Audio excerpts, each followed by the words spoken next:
stormwater management and erosion control bylaw. Notice is given that both a video and audio recording will be made of this meeting. The agent will now call the roll of attendance. Thank you. Arthur Page. Here.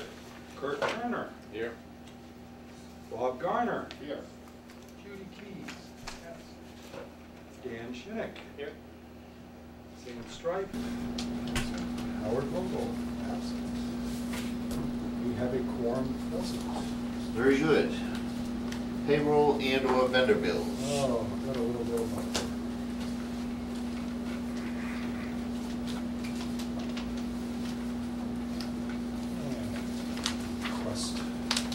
Request approval of our payroll.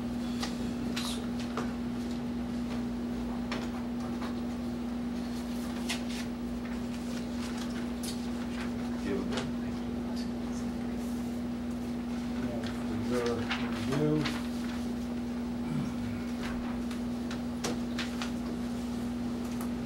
Yeah, there's one thing that you will need on this. It's a pen.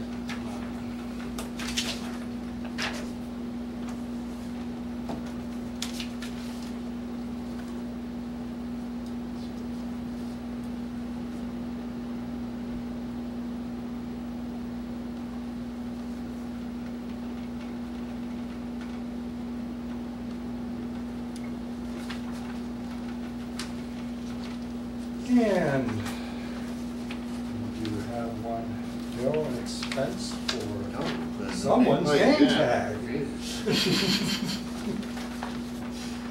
We'll even let him authorize payment for it.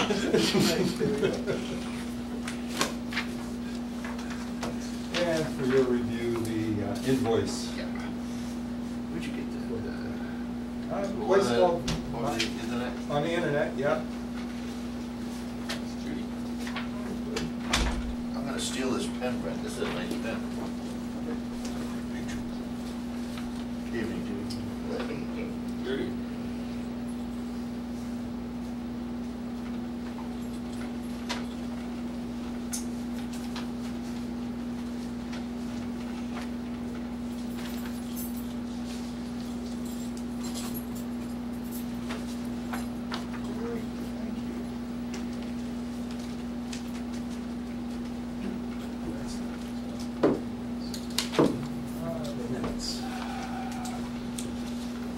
So that brings us to the next, which is the minutes, and we'll do those as three separate items. The first one would be the July 11th, 2017. Did everybody have a chance to review those? I haven't seen it. Did you haven't seen this one? No. Would you like to wait? I don't have a copy.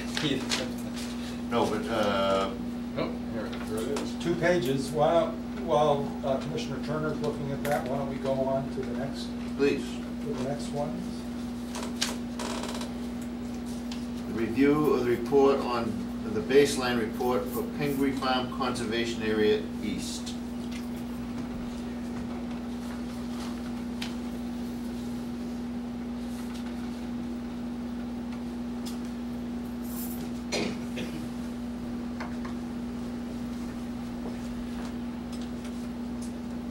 This is just before us because we represent the property owner, and the state, originally through the Department of Environmental Management, holds the CR on this property, and now that department is DCR, and specifically their Division of Conservation Services.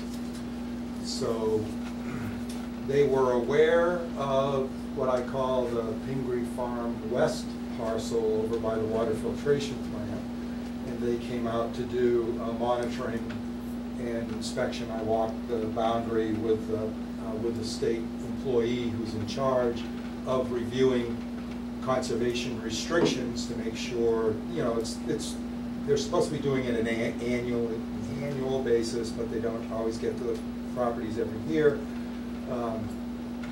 So we were looking it over, and I mentioned, oh, well, I think when they were coming out, I said something to them about, how would you like to do the one on Boxford Road that's across the Mill River at the same time? And they didn't have the file on it or anything, so not to draw this out. So anyway, so here in April, I think it was, yes, in April, after they had hired a independent contractor to come out and do a monitoring, as well as they realized they did not have a baseline report because at the time the property was acquired, that wasn't part of the protocol to have that documentation assembled. And since they kind of didn't know about the property, they had never done it as they started to do these things. So they prepared a baseline report. I went with them, and we went all across the property, except for one corner that we'll talk about a little later on, that we didn't have access to because at that time the water was very high, we couldn't get to it. So this is before you tonight for your consideration. I'd like to report that I believe the baseline report is accurate and presents a complete representation of the condition of the property and has all the appropriate documentation to satisfy what's considered the normal requirements for a baseline report. It sort of becomes your dossier of the property. It'll have the deed, it'll have any information that... So this is not because it's in the well zone? No. This is just because it's conserved open space, and the town utilized, I think, a fairly significant portion of state grant money to acquire this parcel. And so with the CR that was put in place over it, the professional standard now is to have a baseline documentation report so that when you go and inspect the property, you've got something that shows you. I think that's good, but they don't have that on many properties. No, but they are working in an effort to do that, just like they're working to make sure that any CPA money spent also then has a conservation restriction put in place on the property that They money have so acquires. much land, they're actually, that's good. Now what about the piece that, Well, I know how. I would just like the commission to vote to accept my recommendation that this is a complete report and direct the chair to sign it on behalf of the commission. Do I hear such a motion? So moved. Second? Second. All in favor? Aye. No opposed, it's unanimous. Thank you very much.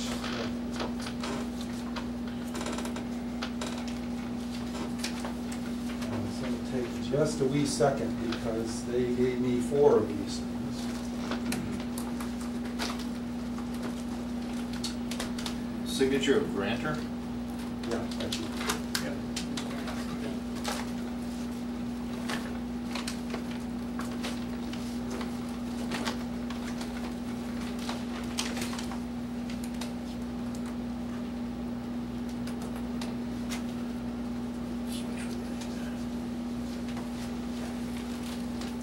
One of these stays with us, one goes into archive somewhere, one goes to the Division of Conservation Services, and another one goes somewhere else.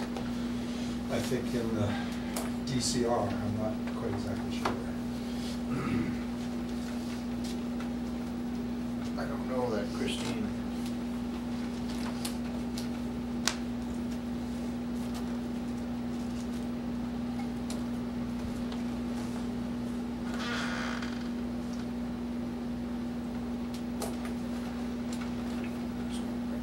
That's the last one.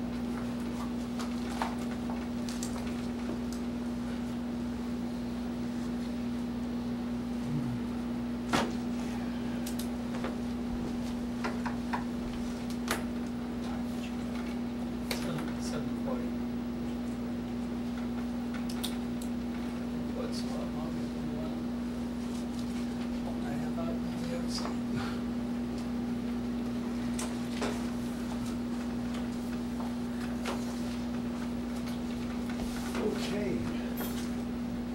Is Kirk ready for me? Now, Oh, what- can we return to the minutes before we get into, I'm just afraid there's gonna be All right, a yeah, lot let's of go back, distracting okay, we'll do it, discussion. but don't you slip away with that. No, I won't. Yeah. All right, so has everybody had a chance to look at the July 11th, 2017 minutes that were electronically sent to us? Anybody have any questions? I didn't see you writing. Do I hear a motion to accept those minutes as presented? So moved. Second? Second. All in favor? Aye. You need these back, Brad? If I could, please, yes. Put my initials on. That would bring us to the January 28th, 2014. Has everybody had a chance to review those? Yes. Does anybody see any, I see a couple crosses out here. I think I communicated these to Brad. Wait a minute. Already made those adjustments. Okay. I'm sorry, which one's now? This is the January 28th, 14. A couple of minor changes on page 2 that you made. advised. Right, I think these were made early on. Yes. Okay. Yeah, so I do have the edited. I've already edited them. Excuse me. So do I hear a motion to accept those as presented? So moved. Second? Hear a second? Second. All in favor? Aye.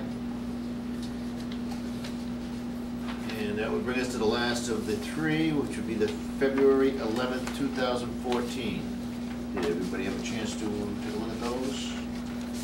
Did anybody have any problems with the way they were presented, or? Nope. Okay. Do I hear such a motion as to accept those as presented? So moved. Second? Second. All in favor? Aye. All right, now that brings us back to Okay, this little piece of land that was on it. all right, let me just get this. So I know what happened with- Be like Paul Harvey now for the rest of the story. A lot of people don't know who Paul Harvey is. Well, yeah.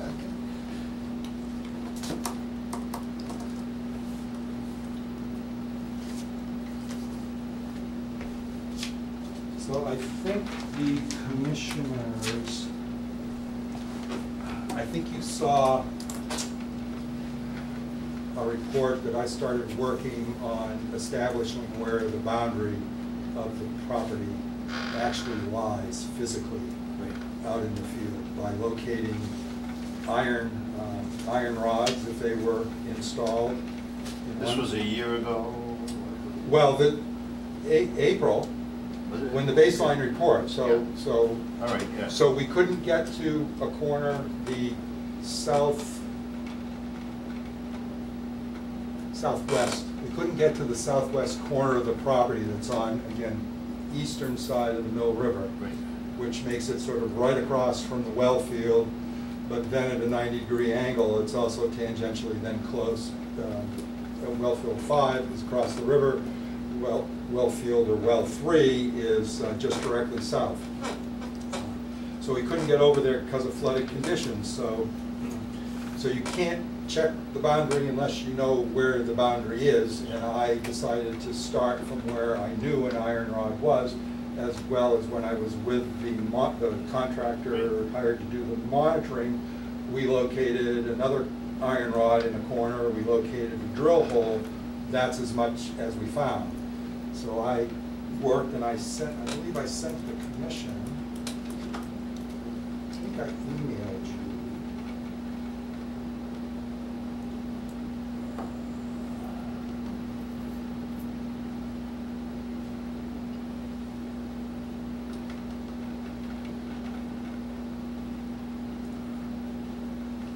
Don't recall.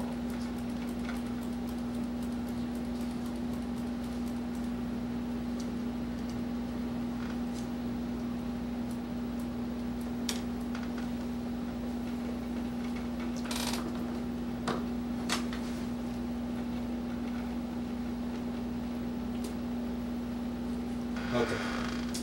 So, Oxford Road, this is where the parking lot is, and I knew where this iron rod was.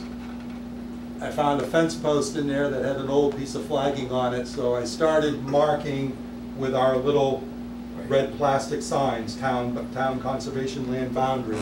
So that's what the red represents. IR represents iron rods that I found, so where this property line comes in, I found that iron rod. Where this corner is established, I found that. There's a drill hole in the stone wall, and then the Vincolas were nice enough, Mr. Vincola knew where the iron rod was down there, because it was in a whole bunch of down cherry tree and shrubbery. It was really hard to find. He located that for me. So I've put up the boundary signs, and in the course of doing that, I found a couple of things, and I found some scattered farm dump stuff that we'll clean up at some volunteer day.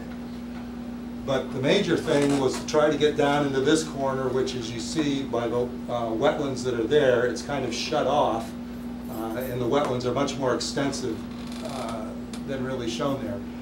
This past Friday, I followed the remnants of the stone wall all the way out to where it goes into the floodplain of the Mill River. I didn't find another corner iron rod. Did you mark it? Well, Yes, I did. I put orange flagging up.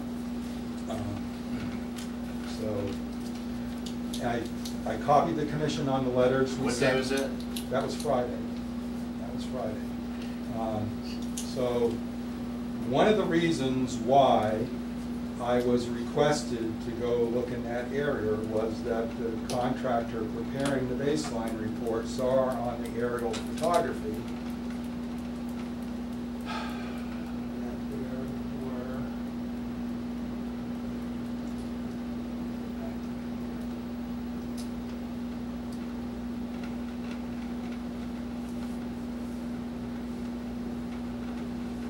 saw that there was a property located at 30 Rocky Lane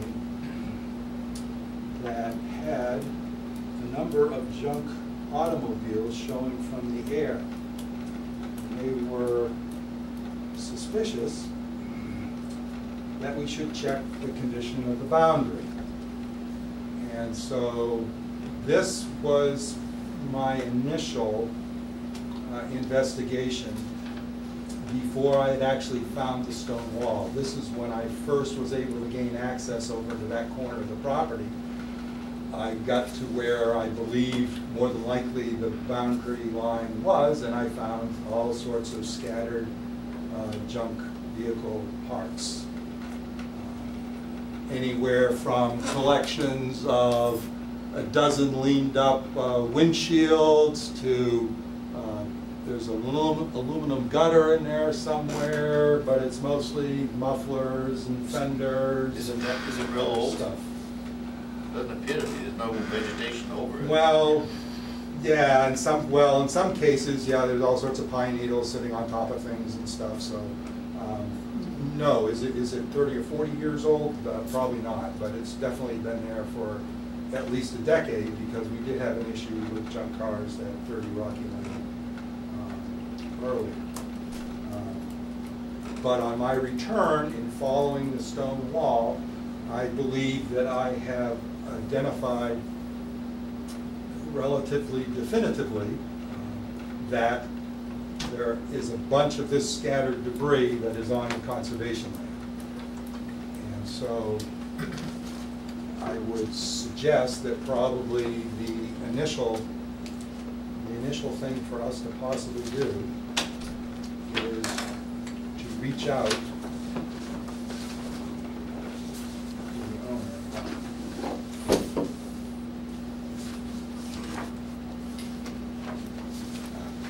How close is it to the border that you perceive? Oh, I think there are things that are definitely over it. Really? Like this? You had mounds of gravel.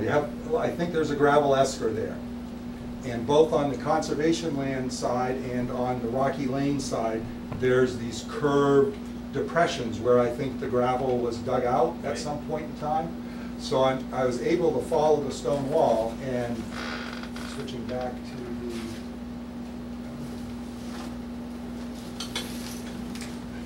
the... You can see that from here, and I could definitely tell when I was at this spot because I could see this residence.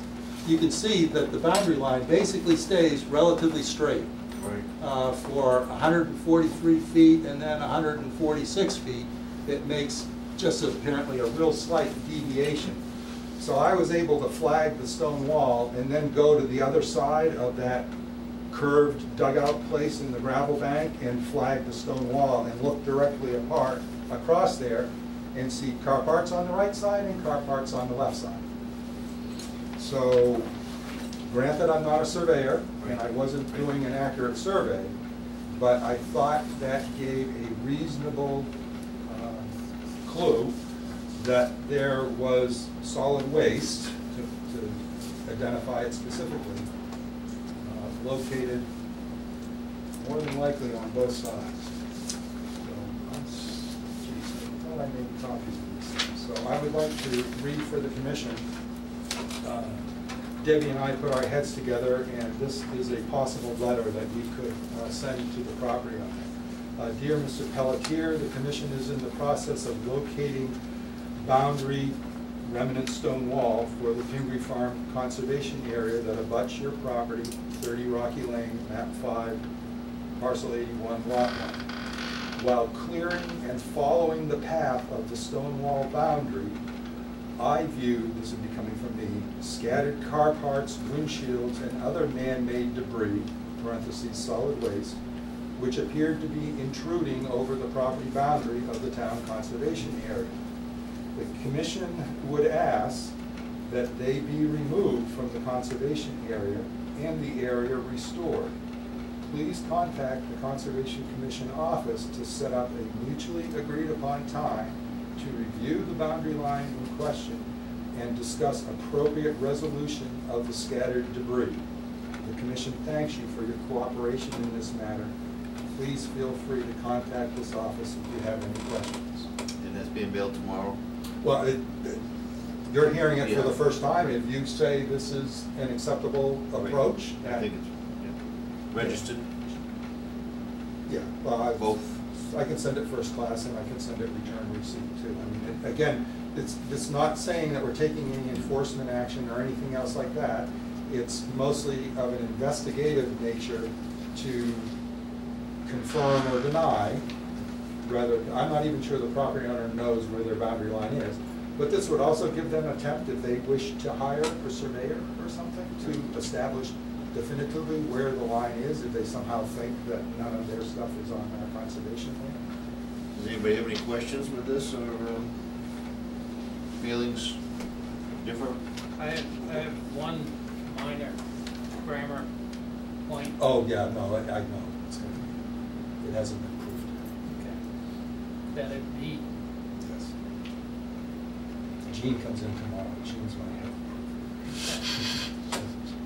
head. Spell check. She leads me down the straight Okay. path. But I feel that we should at least take this step. Well, I agree. One thing about the letter is. Oh, I did glance it out. Yeah. You did, Oh, yeah. okay. Oh, I'm Yeah. sorry. Yeah. I was wondering where the copy's The going. boundary line in question, is there just a question about the boundary line? Is there a question? Well, because Brent's Well, not the a only- surveyor. Okay. Yeah. The only question is that, number one, the survey plan I have for the property doesn't make any notation about the existence of a stone wall there. And the second thing that could be a question is, so the survey plan I have does not identify any iron rods or anything else like that down in this area.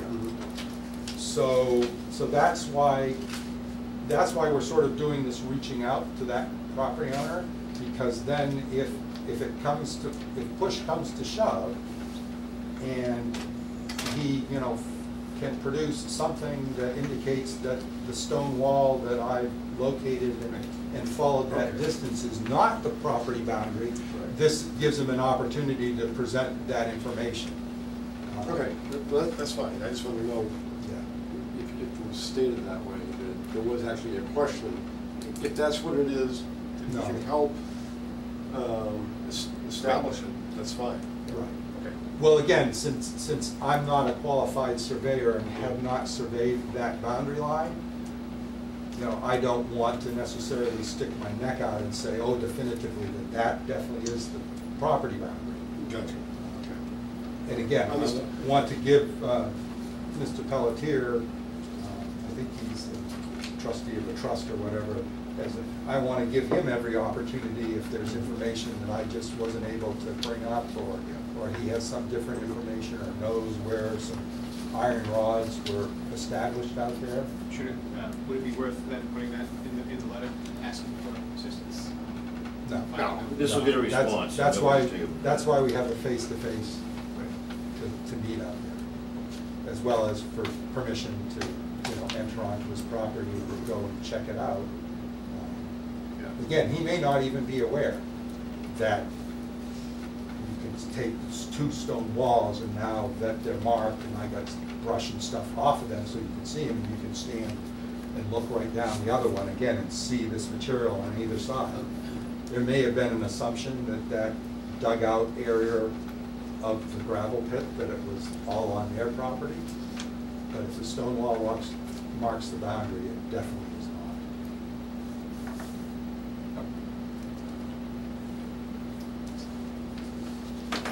It's not cut. All right, so you will do both a return receipt? Yeah, And for- sure, good. yep, yep. Good. So, would like a motion in that regard? Do I hear a Send motion this letter? to send the letter both first class and with return receipt? So moved. Second? Second. All Judy in did favor? first. Aye. Aye. Okay, thank you.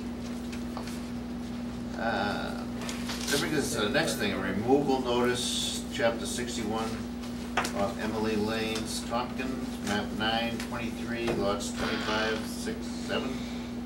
Don't May I see- actually ask Yeah. before you go beyond that, I mentioned the junk cars Yeah. that are on Mr. Pelletier's property that are part of the origin of where these car parts and stuff come from. I'd like the commission to know, or you can correct me if you do not want me to proceed in this manner. The town of Raleigh has a junk car bylaw. It specifically says unless you have a permit to operate a junkyard or automobile salvage yard, that you cannot have, I believe it's more than 2 unregistered vehicles. There are 40 on the 2 parcels that Mr. Pelletier has ownership of. We thought these were being cleaned out, and we made an effort to have them removed back in 2006. That effort apparently stopped in 2009. The police department implements the junk car bylaw. The second aspect of this is in our zone 2 for our drinking water.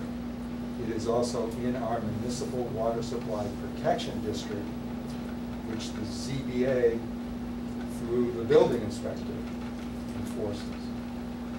And so there are those 2 bylaws already on the books that regulate, govern, and in fact, the municipal water supply protection district overlay specifically prohibits the accumulation of junk automobiles or non-registered vehicles. And I've seen those pictures, it's substantial. Yeah, it is. Yeah, I could actually ask for that. So I would just like permission and the support of the commissioners to continue working with the police department and with the building inspector to get an appropriate interpretation of the junk car bylaw so that actions can be taken to remedy the risk that the accumulation of those vehicles poses to our drinking water supply.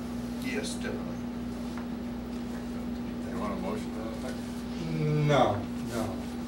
I mean, there might be future action, but at this point in time, I just want to make sure I have the commission's support in my putting some time Yeah, we working did- with those other And you departments. did get a nice letter from the chief, the new chief, and the other day you showed me how he had responded that Right, yeah. So I think But, it's yeah, coming we've along. we've just we've got to work cooperatively and just make sure that we're taking exactly the right approach that respects property owners' rights as well as the town's right to have their drinking water supply protected. How do we know all these 40 cars are unregistered? There are pieces. Well, we actually looked at them back in 2006 when we had the unpermitted manure stockpile that was on water department property that the commission took enforcement action on. And they started to be cleaned out. These are the remnants. There was about 60 at that point. Okay, thanks.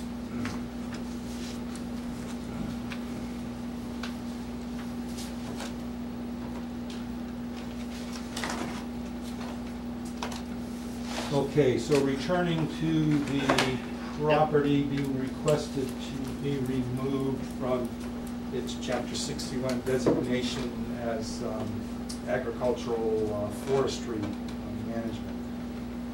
Map 9, 23, 25, 6, and 7. Right. It actually turns out, it just got an email from Sean, the assessor, today in response to an inquiry by the town administrator. There's apparently been a recently recorded plan, so the lot designations in here might possibly be changing, but basically for the commission's edification, these lots, and it's either 2 of them or it's 3 of them, seem to indicate 3 from the first letter, but the assessor seems to believe that it's really referencing 2 because of a recently recorded plan may have combined 2 of them. They have frontage on Emily Lane. They also happen to be at least one of the lots that is right next to the earthen berm on the ice pond, where the stream crossing and where the commission has had past efforts by the property owner to deal with that berm and beaver activity clogging up the berm. That area. Suffice it to say that I would, in terms of scrutinizing these lots for their potential acquisition by the town as possible conserved open space, the only one of our criteria that these possibly might fit is the fact that the rear of them is along stream watercourse. The ice pond, actually, wasn't it? Right, Yeah. right. But the commission just declared that there was not riverfront there, so it's not a perennial stream because it doesn't flow year-round. So you really only have the 100-foot buffer zone. But the properties are not contiguous to any other conserved open space, be it by another land trust or environmental group or the state or the federal government or any town conservation land. And to my knowledge, there is no rare or threatened or estimated habitat of rare or endangered either wildlife, flora, or fauna on these properties, nor were these properties in the past identified for possible acquisition as open space through the Open Space and Recreation. So that being said,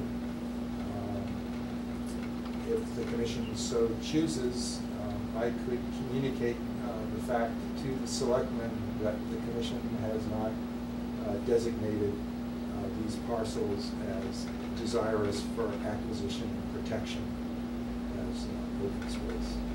Right. And it was under, all of that land was under a Chapter 61? The 3 lots or the 2 lots in question, yes, he had them as part of his forest plan, but he's now sectioning them off. The whole back here is still Right. designated, that whole wooded area. So basically, we are being asked if we would be interested in acquiring the land.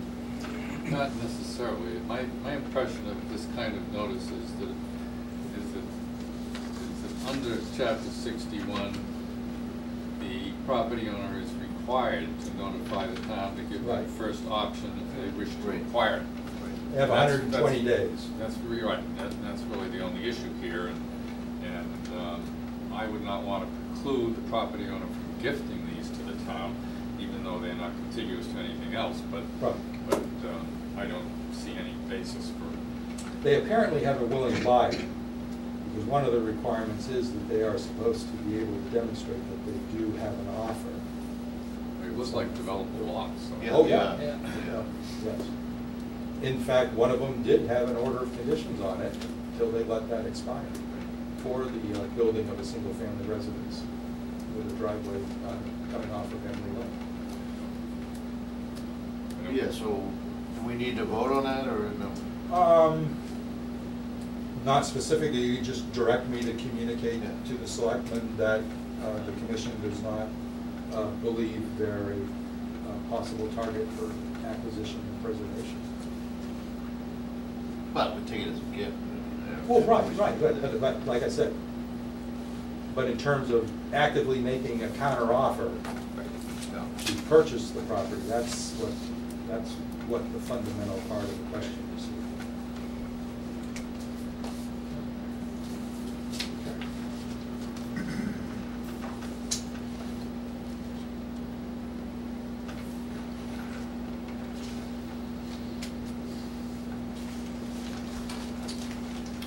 That's gonna bring us to our Whoops. 7:45. No, hold on. Yep.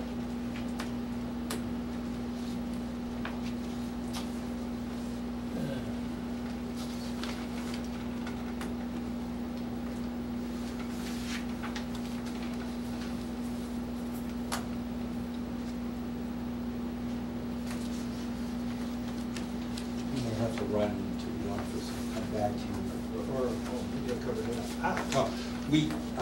We have an item that arose within the last 48 hours and was unable to be appropriately, per the open meeting law, put on the agenda. And that is a request for an emergency certificate to allow Spirit Realty Trust, the owner of 144 to 150 Newburyport Turnpike, to replace failed leaching tanks that are in the front of the Off the Vine restaurant because their system has failed and they are getting breakout of sewage effluent into the parking lot in front of Off the Vine, which obviously is a public health emergency. It's pumping the tanks all the time now. They made a request and I contacted Chairman Page and Vice Chair Kirk Turner, and I have crafted and issued an emergency certification that would allow them, based on the Board of Health attesting to the fact that it is a bona fide failure and needs to be remedied immediately. And I have utilized conditions that the Commission utilized for New England Biolabs at 428 Newburyport Turnpike, part of the Ipswich Bay Glass development in there, to install tight tanks. Basically, this sees that the catch basins have filter sacks put in them, that I think there's a gap in the curbing, there's a stormwater basin directly in front of Off the Vine, and I think water can sheet flow off the parking lot. That would be protected by erosion control. All the sediment and disgusting stuff is going to go off-site, so it's basically they're going to excavate, pull the material out, then bring new tanks in, I think. I don't think the tanks are being... No, I think the health, I think when I came down this bringing new afternoon, they said tanks, new I think. tanks, yeah. So it's basically all being installed in previously developed paved area that then they just would repave it once they're done. So this would probably only last 4 or 5 days at the most, hopefully. So since I have issued the emergency certification, this is a request for the Commission to confirm and ratify. Okay. So moved. Second? Second. All in favor? Aye. Aye.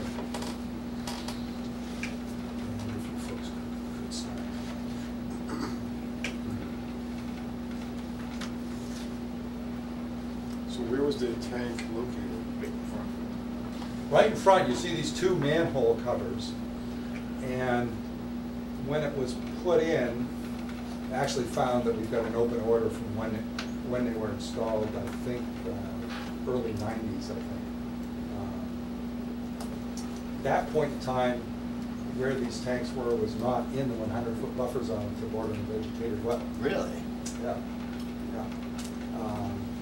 But since that time, things have changed out front, and we had a brand new Yeah. delineation because of Oh, Gateway. yeah, that's true. Yeah. Gateway's project, and that parking lot extension that they built, we have an accurate new delineation that actually shows the 100-foot buffer zone coming right up above one of the manhole ports to look at those tanks.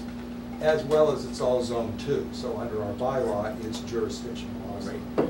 So this, basically this is acting like a 30-day determination of applicability that has conditions on it. So I'm still gonna go and inspect the site.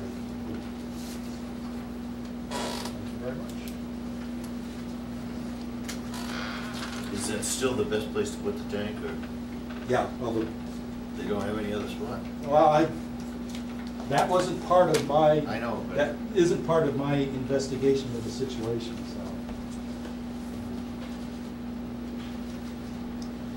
I just had to rely upon the Board of Health and testing records to come up.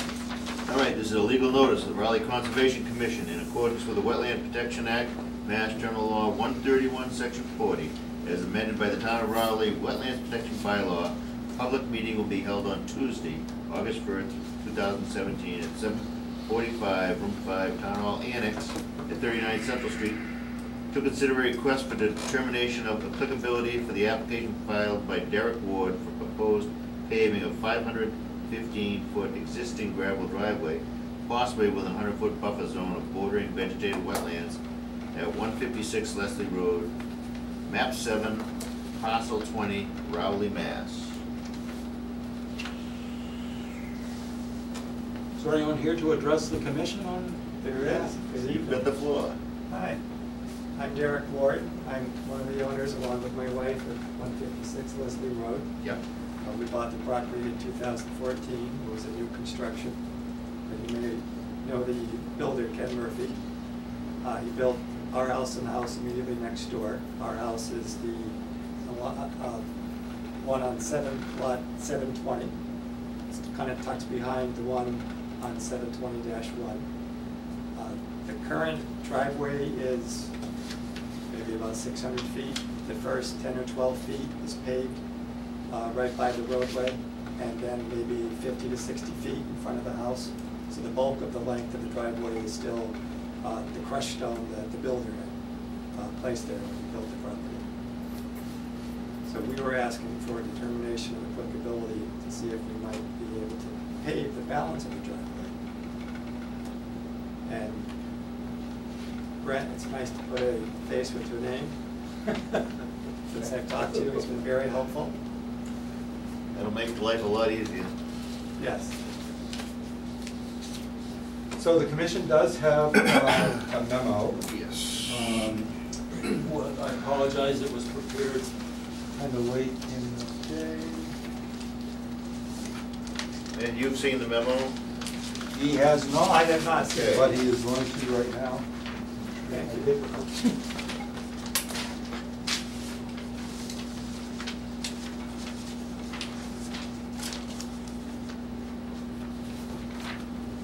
Okay, well, I've seen what I need to see.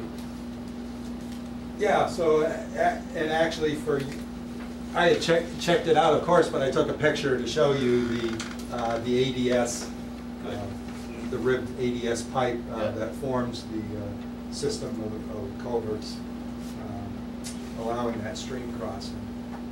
And anything else, so this shows in front of the house, as Mr. Ward was saying, there is a paved section for their turnaround and getting into the garage and stuff. But then the bulk of the length, 515 feet, I was told. This just shows you a view. There is no cut, no disturbance land because almost all of the length of the driveway is within the 100-foot buffer zone to bordering vegetated wetlands, or at least 80% of it is for sure. Plus, we have no cut, no disturbance area because in some cases, the slope, this was an old woods road that went into this section of the property. At the base of the toe of the slope, a lot of it is BVW right up to the driveway corridor. And so there was a no-cut, no-disturbance area established. And at the time, we had originally said post and rail fencing, but they pleaded with us. Here's an early shot from my as-built inspection when we issued the certificate of compliance. The different sizing, now this is the outlet end. The different sizing of the culverts is because on the inlet end, due to past testimony of folks being there, you'll see these are at different elevations, with the smaller diameter one at the lower elevation right at the inlet for the wetlands, and then the larger diameter ones are elevated. This was specifically engineered to take care of spring flooding situations where in the past the driveway crossing as an old farm crossing had only been serviced by, I think it was an 8-inch diameter pipe, which would constantly get clogged with oak leaves and branches and wouldn't function. So the quote-unquote woods road would get overtopped and eroded out. This was what I think was a very good and effective, your driveway hasn't washed out, right? Very good and effective means of dealing with seasonal flows. Yeah. So the larger capacity is at the higher elevation. At the outlet end, it brings them down so they don't cause any perched landings, they don't cause any waterfalls that then dig out and erode where that natural intermittent stream channel had been. So there actually was some thought and some engineering effort put in designing this. The only thing you can't remove is the fact that you do periodically have to look at it and make sure that it hasn't gotten oak branches or stuff in front of it to keep them functioning. That keeps the driveway in place and keeps the water nurturing the downstream wetlands. When Brent had originally called me and said there was a culvert there, and I said, oh, I want to make sure it's a new culvert, because if you put down several $1,000s of hot top, you don't want to put. You have to be digging it up 5 years from now. Putting in a $150 culvert. I appreciate that concern. Because I've dealt with that in my business. So you've read the conditions on this on both sides, I did. and as far as you can see, that's Yes. fine with you? It seems reasonable to me. Yeah, so let me just talk about the issue where it appears that that I'm suggesting that inclination, and that is from, let's see, I gotta figure out, get myself oriented here. Okay. So this slopes down, as you can see, we start at 106, comes all the way down to 100, and right at this area here, you can see that the gravel drive has got this little kind of slope to it that goes to the northerly direction, with just a short distance away from the forested BVW. So my proposal is that the driveway at that area, since they were bringing in some of the wrap, that they just use that and basically pitch it. So the wetlands and the water course is going in a northerly direction. The driveway would get pitched to a southerly direction so that it's gradual, and that water sheet flowing down from the roadway doesn't concentrate and form a gully, which I suspect is what would happen now if those grades were maintained, because that section of driveway just seems to pitch north. And that would have been dumping it right in here, right into where the intermittent stream area is, and so that would have transported gravel and eroded that Plus, bank. it looks to me like you have good vegetation. Well, you could also, you could see the picture that, again, because we've got a mature forest canopy, we actually have rather sparse. It isn't really thick herbaceous vegetation, and that's another reason to kind of control the water and make sure that it doesn't concentrate and become an erosive force. So that's why my suggestion here about making sure that your paving contractor gets brought up to speed before he shows up that day to start doing things, just in case he, needs to make sure that he's got enough material or gets the concept of that pitching off to the south when the water's flowing to the north. Do you think that's something we should mark, beforehand and show him? Well, that's actually what I've suggested in here, to be quite honest with you. At least I thought that's how I Yes, was you did, wording actually. I this. see that here. Field inspection,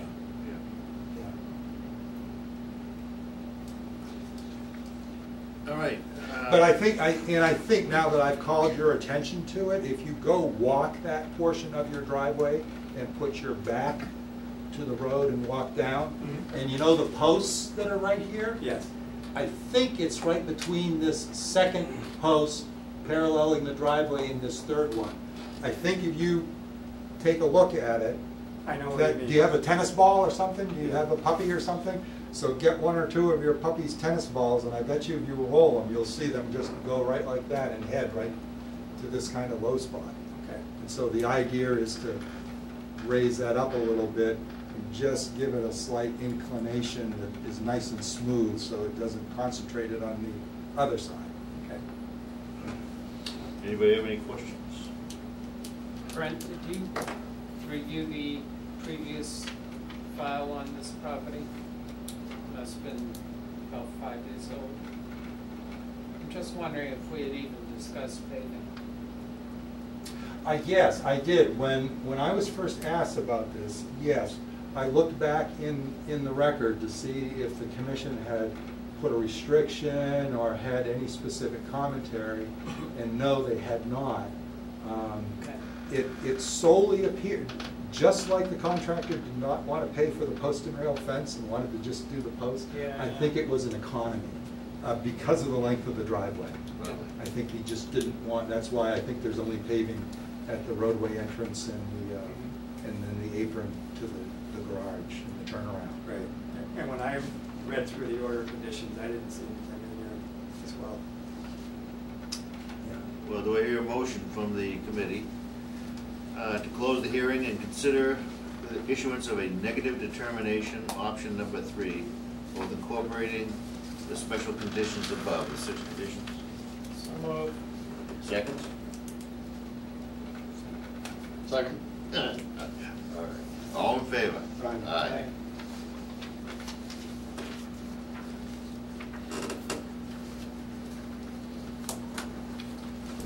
You're all set. I'll be sending that to you. Okay, I thank you. Thank you for the Yes. commission too. No more mud season. I envy you. Have a good evening. Yes, thank you. Good night. I don't think they're gonna fix that year problem season. is that? No. Nice, 2.5 months.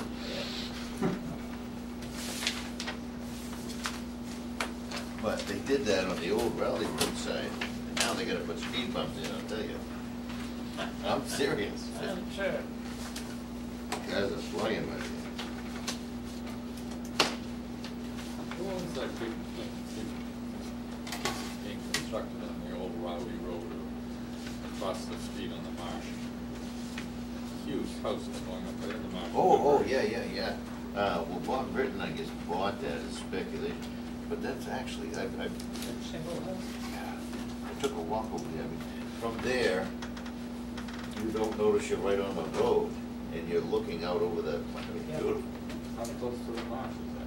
Oh, what, probably 30 feet. It's in the buffer zone. Yeah, well, Where's the Newbury Conservation? No, they good. But that, I looked at that land for years, and thought, nobody lived on it. Big piece of property. That's a big one. No. Yeah, I know someone who looked behind it about 10, 15 years ago. Now they're probably kicking it too. Well, he is. Do we have, These are continued. I Okay. believe the next items are continued. so let me just we read should from just this. read yeah. the agenda items. This is the 8 PM notice. Continued notice of intent for application for DEP 63-659 at 101 Main Street, map 25, parcel 92, Gerald Vendetti, owner of Firehouse Inn LLC, proposed construction for a 3,150 square foot commercial building, parking area, access drives, patio, walkways, utility grading, stormwater facilities, possibly within a 100-foot buffer zone bordering vegetated wetlands, and 100-foot of a vernal pool habitat. Good evening. For the record, John Moran from the Moran Cameron Group. We're here tonight representing Gerald Fandetti for a notice of intent application for the property located at 101 Main Street. We had a meeting with the commission back in May, actually. At that hearing, the commission had a few questions, comments, concerns regarding the property. At that time, Larry Graham's office, who is the town's consultant for engineering review for the planning board, was reviewing the plans. We did not get a final review from Larry's office until around mid-June. That's what's taken so long with regards to revisions to the plans. The majority of Larry's concerns are actually outside the buffer zone, but what we didn't want to do is revise the plans without having Larry's full review, and then submit them to ConCom, then change them again and submit revised plans. So after we got Larry's report from June, we had revised the plans based on his review, and the majority of Larry's concerns are with regards to parking layout, parking dimensions, access roads. So all that work is actually all up in this area outside. The wetland and the vernal pool are located in the back southerly corner of the property. You can see the 100-foot from the vernal pool and the 100-foot from the wetlands. None of the concerns that Larry has remaining are within the commission's jurisdiction. We did receive a report from Larry's office on Monday, and what we were waiting for from him with regards to the notice of intent is his review of the drainage, because we do have a discharge point actually right here and here within the buffer zone. So in Larry's report, I forwarded that to Brent the other day. Larry is satisfied with the drainage. All of his concerns were addressed regarding the drainage. At the last meeting with the ConCom, the commission had a couple questions with regards to additional plantings that they wanted in the buffer zones and the no disturb zone. And there's actually an outlook area that was proposed. It shows up a little better on the landscape plan.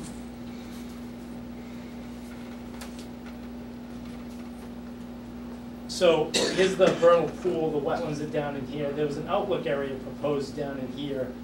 The original plan had it within the 25-foot no disturb. At the first meeting, the commission requested that be relocated outside the 25-foot. And that was done.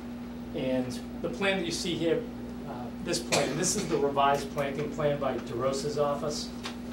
And what they had done is they've increased the plantings in both the herbaceous, the shrub, and the canopy layers, as requested by the commission and shown on this plan. And as we discussed at the first meeting, we left this view vista kind of across where the overlook would be down into that vernal pool, so that people that came down this path and they kind of stopped right in that area and they didn't have that view to the vernal pool. And we were going to request that there be a perpetual maintenance agreement be allowed just for routine maintenance of that, to maintain that view. I believe Mike DeRosa might have even included it in his original report. As we discussed at the first meeting, the only work then remaining in the no disturb is we've got a drainage outfall. Because of the elevations out there, there's no way to get it any further out than where it's proposed. As we previously presented, a lot of this existing buffer zone area is actually maintained lawn. There are a bunch of mature trees in here. We're only proposing the removal of a few of them outside. They're about 60, 70 feet away from the actual wetland edge. The remaining of the large canopy trees in here are still going to remain. But again, the changes that the commission was really looking for from the original hearing was the relocation of the overlook, which was done, the additional plantings, which Mike DeRosa had proposed, and they were also looking for some sort of physical barrier out on the site. And it was discussed as a post and rail fence right along the limit of work line, which in some cases actually extends up beyond the 25-foot no disturb. But again, this is also a 100-foot buffer to the vernal pool. So we didn't have an issue with actually taking that post and rail fence, proposed post and rail fence, and pushing it all the way up to the proposed limit of work line, which pretty much this path, the only reason why we're grading it is just to kind of flatten out the path. As you can see, very minimal grading required. That's brick? No, it's actually going to be stone dust. Just a stone dust path down the slope. And we pushed that grading right up to that path as tight as we could get it to minimize the disturbance down in here. We didn't want to have to build a retaining wall or anything like that along that entrance. We did propose, we have a small boulder slope retaining wall along the edge of the proposed pavement to minimize grading in the buffer over in that location. How's the invasives in the, oh, bad? Yeah, Mike's got a heavy invasive program out there. He's talked to Brent about it, and it's incorporated into his design plan. As I remember reading Larry Graham's reports, it's been some time since I've read them, he was proposing a lot of changes to the existing parking and maybe pushing some of that down into the area you were just talking about. Is my recollection faulty on that? No, you're 100% correct. Larry questioned whether we could add additional parking down in this location. And I responded back to Larry and said, based on the proximity to the vernal pool and the wetlands, it's not possible. You know, we'd end up down, I mean, you'd be altering this to get this to turn around. This slope right here is a 2-to-1 slope coming off the edge of what, we've got this, like, we can't put cars on this access road coming down because it's too steep. So really, the only level area that you have is down in here. So to create, even to get back out, there's actually 2 parking spaces in this existing dwelling. That's a garage under. They're not going to be used for patrons because to get in and out of them, you're going to be doing about a 15, 20-point turn. They're not the most ideal parking spaces. But what we didn't want to do is we didn't want to start coming down into here, encroaching into the vernal pool buffer, and start putting all this pavement. I mean, it would work. We have, as we had pointed out before, we have very well-drained soils. We could provide additional treatment in here, but we don't think we need the parking, so we didn't think that it made sense to introduce all this additional impervious surface into the buffer zone of the wetland or the buffer zone of the vernal pool. And what are we really going to gain? Maybe 4 spaces? So it didn't make sense to actually try to push that pavement, because again, we would be down, our limit of work line would be most likely about 10 feet from the edge of the wetland to do that. Thank you. Anybody have any questions? How's the project going along? Actually, it's the town, all the town boards, is very well received. We have a difference of opinion in the size of the parking spaces, required aisle widths. I'm the first to admit it's not your conventional, you know, 24-foot wide aisles, 9x18 spaces. You know, we're trying something a little different. We're trying, do we really need spaces this large? Do we really need this vast amount of pavement? Do you drive a pickup truck? I don't. And you need space. And you're correct, and the issue is, the one thing with regards to the parking out here, there's no overflow area.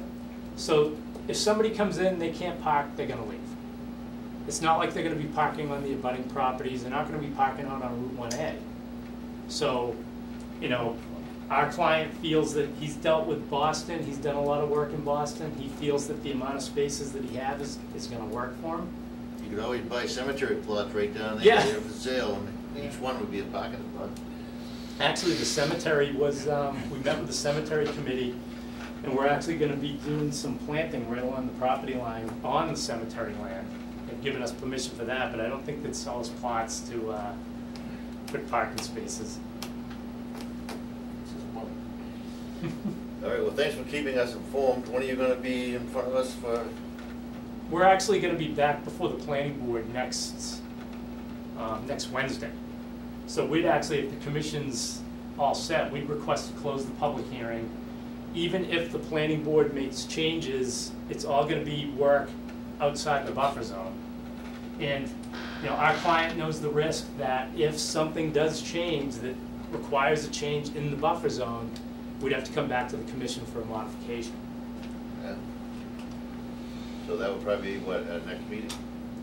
No, We if, want you to close tonight. no, I'm requesting to close tonight, and we'll be before the planning board next week. If changes are required, we'll probably be, we could potentially be filing a modification for September. But In that case, I'm gonna turn this over to, Right, well, so the first thing that unfortunately needs to be revised, I didn't come up with any other plan revisions, but this is not acceptable to the commission. We do not accept annual monitoring. The reason for that is because we found that both spring and fall, you need to have the spring and fall check-in, because you need, for any plantings, we require spring, fall, so full growing season monitoring as well as an overwintering period. So we consistently will require 2 seasons worth, and that usually depending upon when the planting stock gets put into the ground, that's either 5 reports or it's 6. mm-hmm. In this instance, so anyway, so annual's not going to do it. Going to have to be a spring and fall check-in, and that's because you could have drought conditions and see a significant mortality. You can put planting stock in the fall if you started in the spring. So that being said, that's the only specific plan change that I saw. I think we talked about this earlier, that for suppression of invasive species, we've now come up with the concept of having 2 plots established, which are monitored for 2 years to gauge a demonstrable success, usually a 75% reduction in the prevalence of invasive species, so that then a decision can be made as to whether to continue the suppression efforts or whether it's fine. Mm-hmm. Granted, we chose an arbitrary number of 75% reduction, but that seemed to be in discussions with a couple of wetlands professionals that did planting. That seemed to be a good thing to start off with, because this is kind of a new concept. I've never run into us actually trying to measure success in invasive suppression. As well as I also believe, since we have had the experience of drought conditions manifesting themselves during the growing season, that we should look to put a condition in here that if after the planting has been done, we do run into a session, that we get to, and I'm not tying it to declaration of drought, I'm just tying it to declaration of significant deficit in precipitation, that should trigger more monitoring and more watering of the planting stock. If you're going to buy it, put it in the ground, it's a shame to just see it expire, not to mention that extends the whole monitoring and that extends your permit coverage out. So hopefully the applicant would understand that that sort of increased investment up front actually saves money by not extending the period of oversight and commissioning of the property. did you mention the period of time for, how long are you gonna want this to be monitored? Well, the monitoring for replanting of the buffer zone, we treated just exactly like replication of the wetlands area, and look for two full growing season, and the establishment, I think it's 85%, 85% of the plant communities to successfully survive. So again, that's been a standard condition from this commission for a while, so that shouldn't be anything that anyone would react to as being new. The only thing really new I don't believe we talked about before was just my thinking that we should take into account drought. If we get a period of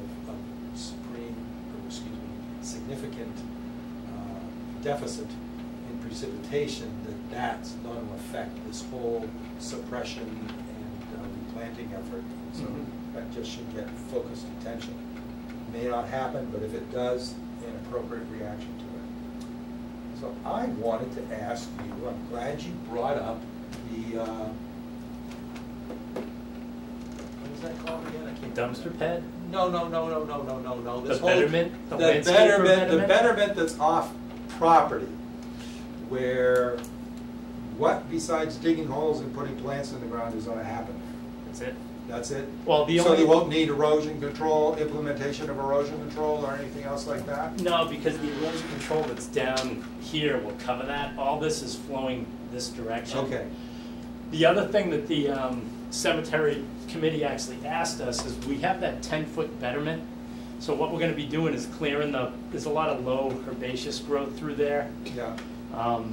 So we're gonna be cleaning that up and doing a lot of planting. They actually I hate requested it that when we. people use the word clean it up. Are you really gonna take some Dawn dishwashing liquid and scrub it, or what are you really going to do to it? We're gonna clean up all the vines. We're gonna get rid of all the vines. So are you doing more invasive species suppression there?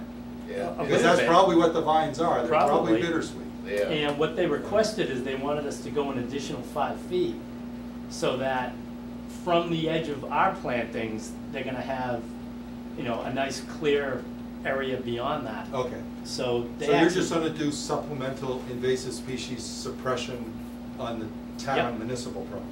Exactly. Okay, that's fine. What about the retaining wall that's proposed to be constructed down there, right on the property boundary? Is that going to be protected by erosion control of some manner? Well, it's a cut, so everything's flowing back to us. So we can't go over the lot line with the wall, so the wall will actually be, about a foot So you off don't the think there's retaining any, wall. so there's no fear of erodible material going on to the abutting property? No, I don't see any of that, and, The only reason I'm asking that is because that's one of our tenets of our stormwater erosion control bylaw, is that there shall not be Right. erodible or sedimentation onto abutting property, public rights of way, or regulated wetland resource areas. right, and what'll happen is, obviously, before they build this wall, we'll be staking out that lot line. And if it's determined that there is a potential, then, we'll just implement either a sock or a silt fence right Oh, around right, that right. Well, edge. we always put a condition in that Yep. if it's needed, to use it, not just. But right now, I based just on wanted to our- ask that question since you were here tonight and we were. Based talking. on our inspection of it and the way it's gonna be built, we don't think anything's gonna go that way. Anybody have any questions? So other than that text change on We there. can write that and- in. and then- That's what I was gonna- Well, no, Everything's but inspected. this appears very Yes. prominently on this, so I'm afraid that does need to be changed, because it needs to match the order of conditions. I just was on a site this morning that, going by a non-revised plan sheet, they started doing site work, so, it's Yeah. just that, I'm afraid that word is just so prominent on that one particular note that I want it clear that. So you wanna say twice annually? Monitoring will. Say spring and fall, monitoring. I mean, I'll revise this plan right here and give it to you, put a date on it. You don't have That to do works. that, because there's no way I'm gonna be able to write and issue an order like tomorrow or something. Right, but if anyway, we so. close the hearing tonight, We're gonna close the hearing contingent upon you perfect. submitting That's a all I needed revised to know. I version didn't of know it. if the That's my commission wanted recommendation. the No. plan before they would close. All right, we can So easily we get can that do it revised. contingent, that also then keeps the public hearing open for you to submit that and for me to say, yeah, that's okay. So you're fine with just fall and spring? Yes. Because that's pretty much what we say, because Right. that's the 2 times of the year when you could put plants in the ground Yep. and have a chance Have of it do success. something. Yes. So other than that, we've talked about other conditions for this project. There really isn't anything that's out of the norm. The project does involve demolition, does involve invasive species suppression. That involves the replanting and restoration of the native plant community in the 100-foot vernal pool habitat area section of it, and then the establishment of post-construction, no-cut, no disturbance areas behind the post and rail fence. Does anybody have any questions they would care to ask Brenda?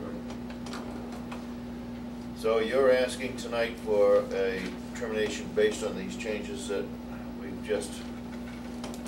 Well, the commission vote to issue an order of conditions. This is 63-659, just contingent upon a revision to the restoration and mitigation plan as discussed with the special conditions for a commercial project of this nature with what I just described.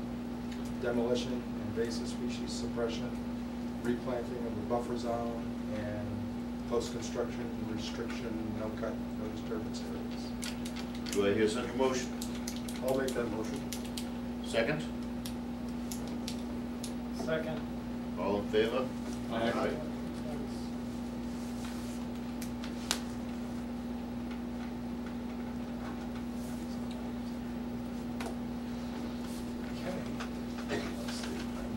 You must be behind schedule.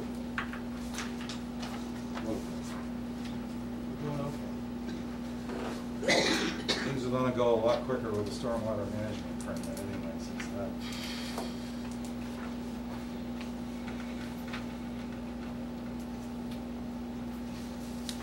But also to cover us, John, I'm going to put a condition in there. You may get revised plans to me prior to that, but we're not gonna hold this open in case the planning board does revise plans. But if you revise plans that don't have any revisions that are in our WPA or wetlands bylaw areas, I'm just gonna put a condition in that you'll be on the hook To give you to copies. give us copies of it, Yep. two full sets or whatever, just so we can use that as the plan of record. Right, and I'll, when No, we do no reason to that- keep the hearing open for that. Exactly.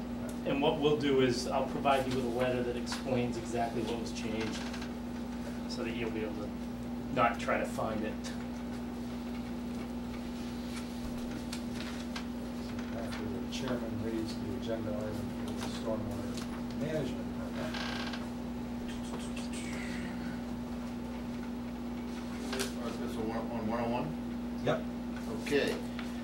8:15, continued stormwater management permit application SMP 21-2017 at 101 Main Street, map 25, parcel 92, Gerald Fandetti, Firehouse Inn LLC, proposed demolition for various existing buildings and proposed construction of various commercial buildings, including but not limited to 3,150 square foot restaurant, 8,700 square foot inn, parking areas, access ways, patios, walkways, utilities, site grading, and stormwater facilities.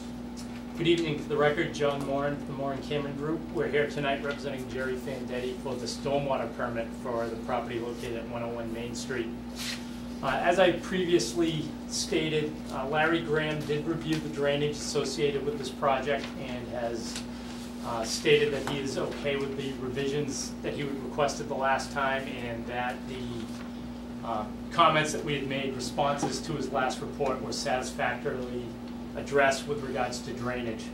So we're here tonight to request to close the hearing and request the issuance of a stormwater permit. Obviously, again, if something's changed with regards to drainage, or with regards to the design plan that requires a drainage change, that's gonna have to get reviewed by Larry Graham's office, and we'll submit new information to the commission. But again, I don't see that any changes that could occur will not affect, most likely will not affect the drainage design. So this project's big enough that it requires a swell. Yes, oh yes. Okay, so I would recommend to the commission that the commission consider closing the hearing tonight. As I just discussed, there would be a condition in there that would allow the receipt and incorporation of a revised plan that didn't substantially change the hydrological analysis and drainage calculations to the project that have already been reviewed by the technical consultant to the planning board and approved. And so therefore, the commission so desires to recommend closing the hearing We issue typical conditions for a commercial project under the stormwater management permit. Does anybody have any questions first? Do I hear such a motion? So moved. Second? Second. All in favor? Aye. Thank you very much. All right, have a good one. John?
Thank you, have a good night. Good job.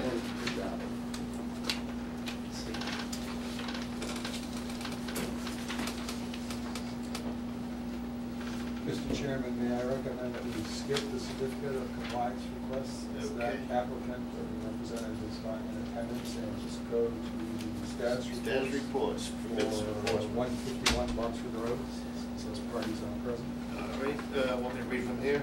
Yes, please. This is a notice of violation, DEP, 63-655 at 151 Boxford Road, map 2, parcel lot 28, Roger D. LeBlanc, enforcement order at 142 Leslie Road, map 7, Whoop, parcel. whoop, whoop, whoop, whoop, whoop, whoop. Just one line. Just one, okay. Yeah, sorry. As I said, enforcement order. Yeah, here, here. 151 Boxford Road. So, Yes. Bill Manuel from Wetlands and Land Management, Roger LeBlanc is seated right behind me. The Commission issued an order of conditions to build a single-family home and install a septic system on this lot, probably last year sometime. There was apparently a misunderstanding about what constituted notification to proceed. Mr. LeBlanc initiated, or got the building permit and did the proof of recording at the Registry of Deeds, submitted that to Brent, and that's where the misunderstanding was. Commenced with building the site, and then it came to Brent's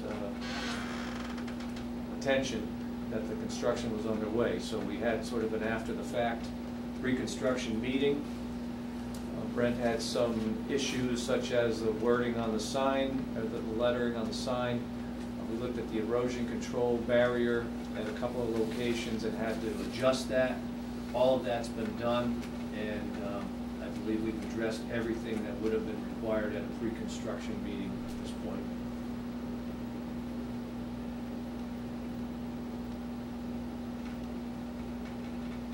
Well, let me start operating.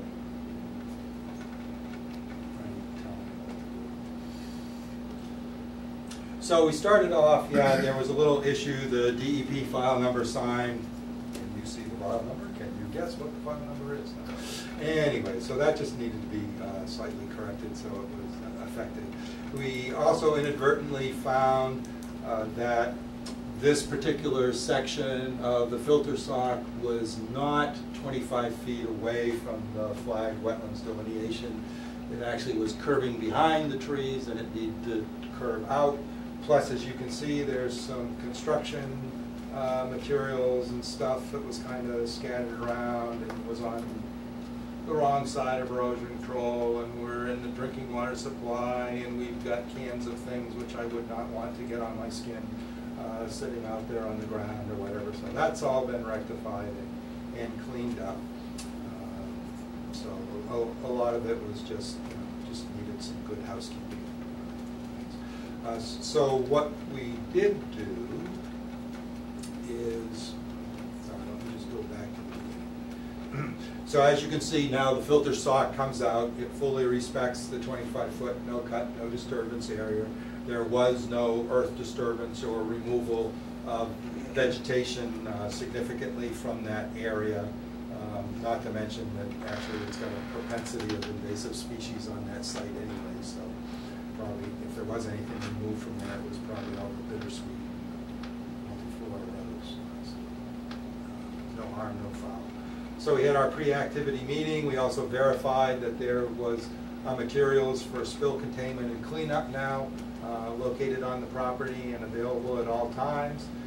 There also is a fairly significant soil stockpile that previously had only been protected by that filter sock because of the height of that pile and the possibility that it could slump and then would overwhelm the filter sock.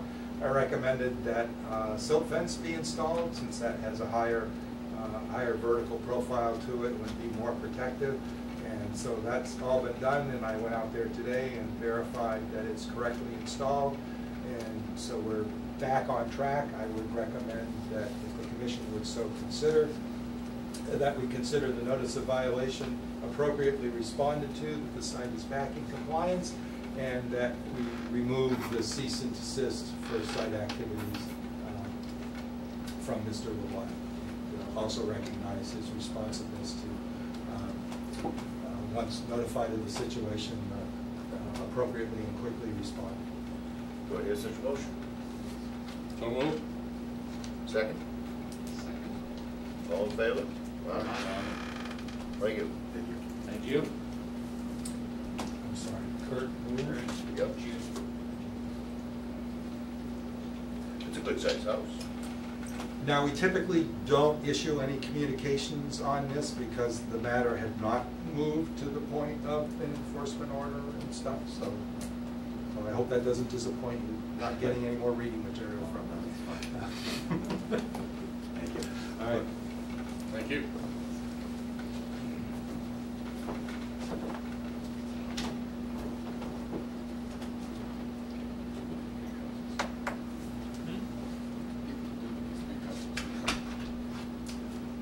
Want to go back to the certificate of compliance? Compliance, That's a sure. quick one. This is a new certificate of compliance request, DEP 63-202, 35 Saunders Lane, map 17, parcel 35, lot 5, Joseph and Diane Hickey. The Saunders Lane development. I tried to give you sort of a little summary here. Anyway, that subdivision order of conditions has never been closed because of some issues that developed which precluded the town. It got involved, I think, with non-payment of some taxes out there and some other things. I believe the town moved by eminent domain to take over Saunders Lane and Green Needle Lane to make them become public roadways.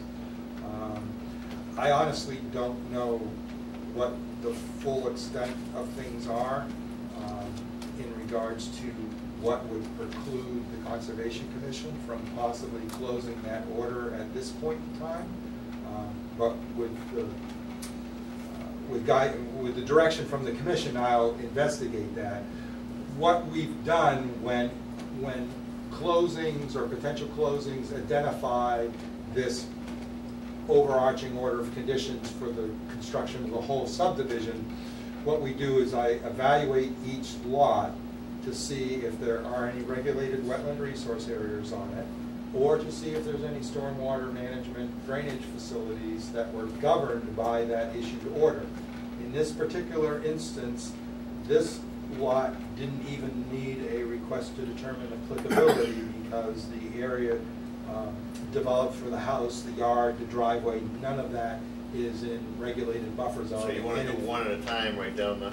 Well, when this comes up, we've done this before, and the way we have found to cure this, the inability to close the total order can be accomplished by us issuing a partial certificate of compliance for the specific lot in question, as long as it doesn't have something that was specifically governed by the order that was jurisdictional. You see, now the whole frontage is out of the question. The stormwater management system in the roadway, now that the town took it by eminent domain, that's now the town. So the individual owner of this lot, where they have no regulated wetland resource area on their property, it's hard to say that they are somehow constrained by that original issued order because they don't have any jurisdictional areas. Some lots did require separate notices of intent. Some of those have been dealt with, some of those haven't, but that's at the decision of the individual property owners. In this particular instance, my recommendation is that the Commission consider issuing this partial certificate of compliance, which does include one ongoing condition. I don't know if some of the 100-foot buffer zone enters the rear of this lot that is all forested and never developed, but just in case it does, this ongoing condition would be applicable, but they're not doing any lawn maintenance out there anyway, so it's more or less just to be precautionary and just to dot the i's. Yes. So that's my recommendation if you choose to act upon. And do I hear a motion to act upon this as? Issue a partial certificate of compliance with that one ongoing condition. Yeah. For this lot. So moved. How about a second? Second. All in favor? Aye. Aye. Thank you.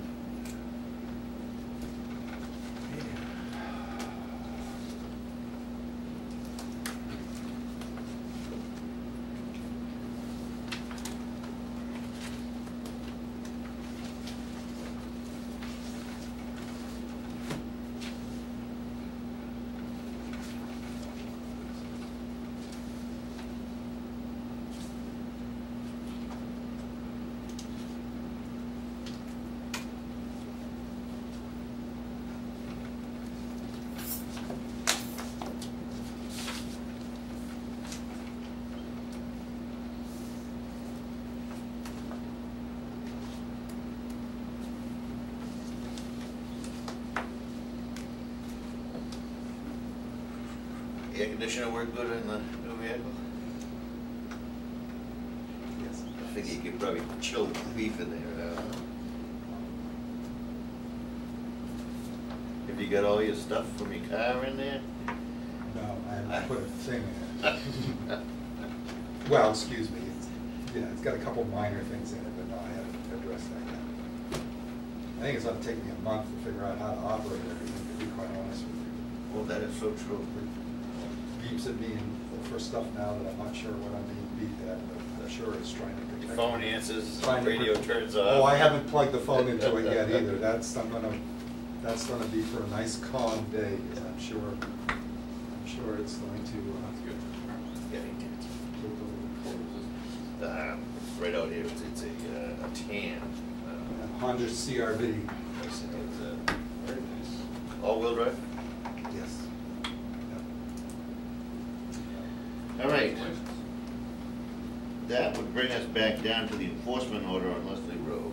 Right. Now, the parties in question, so I issued this enforcement order after consultation, again with Chairman Page and with Vice Chair Turner. They directly abut to the north, 156 Leslie Road. And I'll just show you what I saw, but other than that, I would recommend, the post office tells us that, that the enforcement order that they had to sign for has been delivered. That indicates to me usually that they also got the one sent by first-class mail, probably 2 working days before that, and I haven't heard a thing from them. So I would just advise the commission, in order to preserve appropriate property rights and the ability of the commission to actually have a process where the property owner and anyone they wish to represent them has the ability to actually talk and have a discussion or whatever about the matter, to be able to come in, but we'll start off.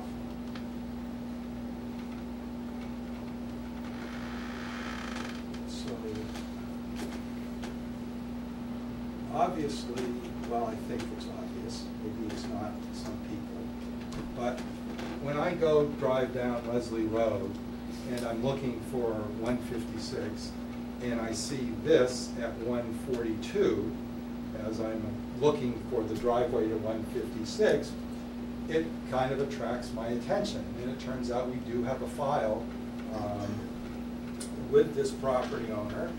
They had had discussions and interplay with the commission back, I think it was 2005 or 6, whatever.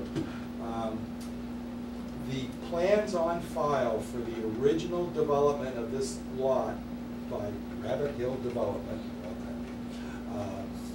showed that the gravel drive that went to this house was 60 feet away from the edge of bordering vegetated wetlands that were delineated in 1987. I believe that I didn't have permission to enter onto the property, so we're just looking at it, but my recollection is that the file confirms there was never a permit for any clearing or development of the woods off of the edge of that gravel drive to the right. So the gravel driveway should have been here, should have been roughly 16 feet wide, and then there should have been 60 feet of undisturbed, unaltered bordering buffer zones or bordering vegetated wetlands, as well as somewhere in there should have been our 25-foot no-cut, no-disturbance zone, if the delineation from 1987 has any validity. We don't know that. So all I can say is that obviously looking from the public right-of-way, there's been a significant amount of clearing, disturbance, depositing of fill, both boulders as well as either dirt or mulch. I was going to ask, is that dirt or mulch? Could be a combination of both. It could be amended soil. So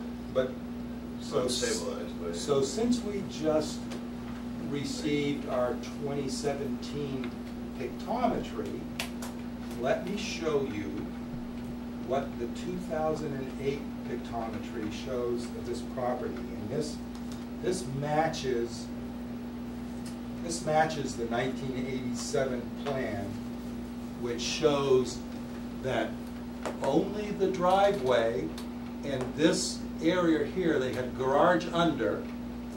What would we normally describe as the front of the house is actually facing this direction based on how the ridge line goes.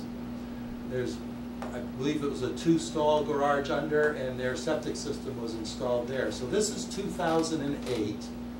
So you see no development activity. This is all supposed to be forested, undisturbed, 100-foot buffer zone. I can't make the lines on the pictometry program. I can't preset them to a certain distance. I just have to draw the line and then hope I choose something that's equivalent to 60 feet. So I was able to choose 57.2 feet. So that shows you that the area there was all wooded, was undisturbed forested buffer zone in 2008. And I'll show you 2017.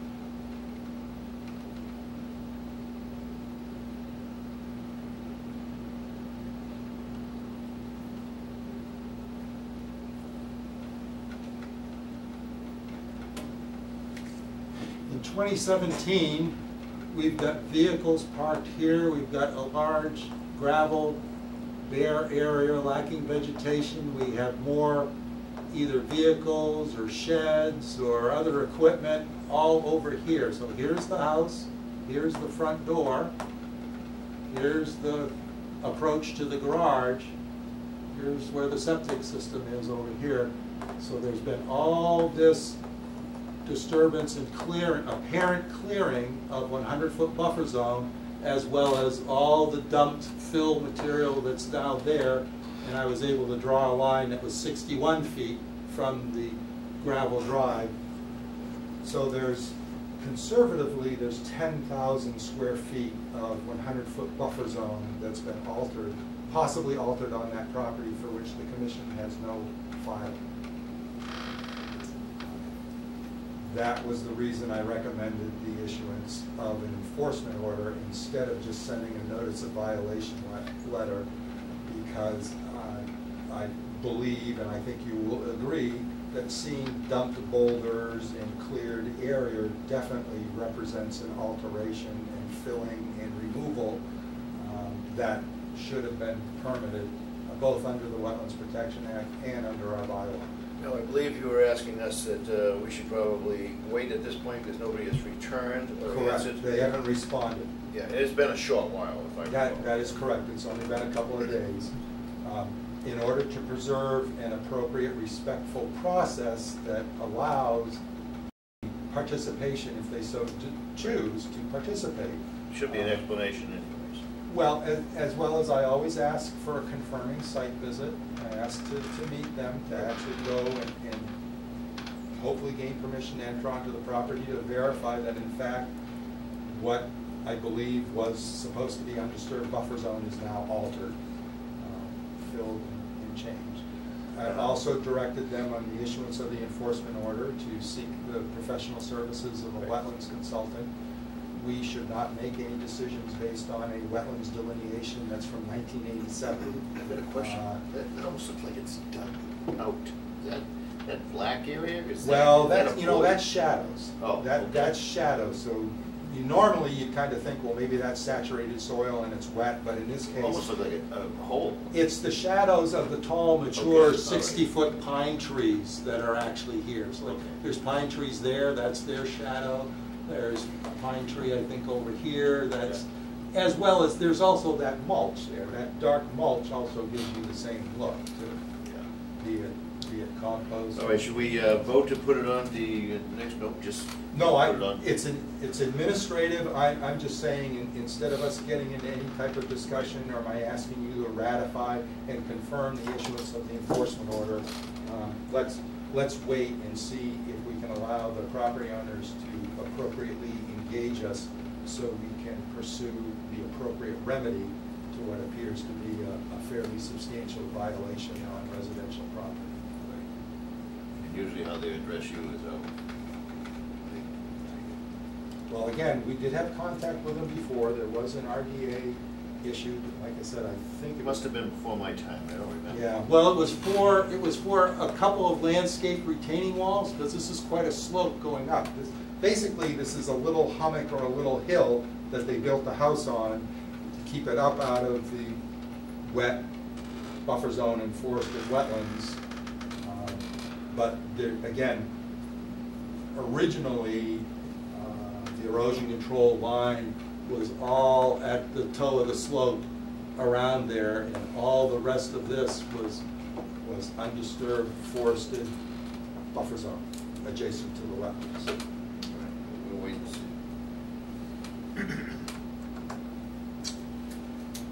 What's next? The final thing is for the commissioners to discuss and see if they wish to reorganize, since we're just after the period of appointments, to see if there's any desire for different officers,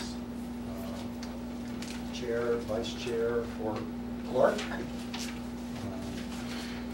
But that's for you folks. Doesn't have to be a change if folks want to continue on, or if you want to seek a discussion about rotating for other people to have a shot, or That's up different to commissions. you guys. At first I didn't want it, and Brent talked me into it, but now I kind of enjoy it. You're doing a good job. And you're doing a great job. Um, I don't think anything has to change, but I think we got a nice little committee, actually.